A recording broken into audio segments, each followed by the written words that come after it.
A few weeks ago, the Australian Bureau of Statistics sent out detailed breakdown of the 2023 to 2024 national accounts.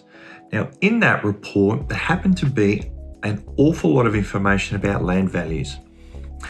Now, this kind of information is very difficult to get, and you should know that as soon as I realised what was in that report, I was going to have to write to you about it.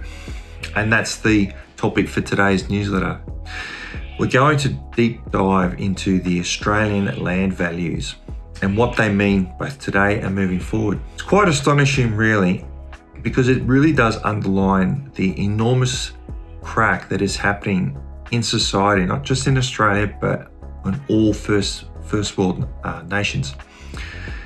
There is a have and have-nots developing, and it doesn't seem like they're going to reconcile anytime soon. I could labour the point and go on ad verbatim to you, but in this report, I've shared two very specific charts, and those two pictures say 1,000 words, and they tell you everything you need to know about why it's so difficult for you or your loved ones or your friends to buy their first home.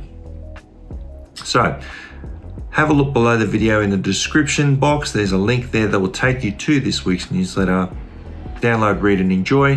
Why don't you click subscribe? Give us a thumbs up while you're there as well. Comments, of course, always welcome. I think the one emotion you should have after reading this newsletter is one of anger. It's simply abhorrent the way that we are allowing our society today to develop.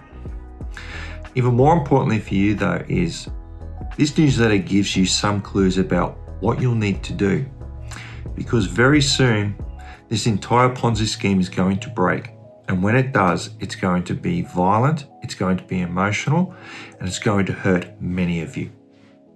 I think the best way to play that though is to understand how to play the land market correctly, how to profit from it, but also how to protect.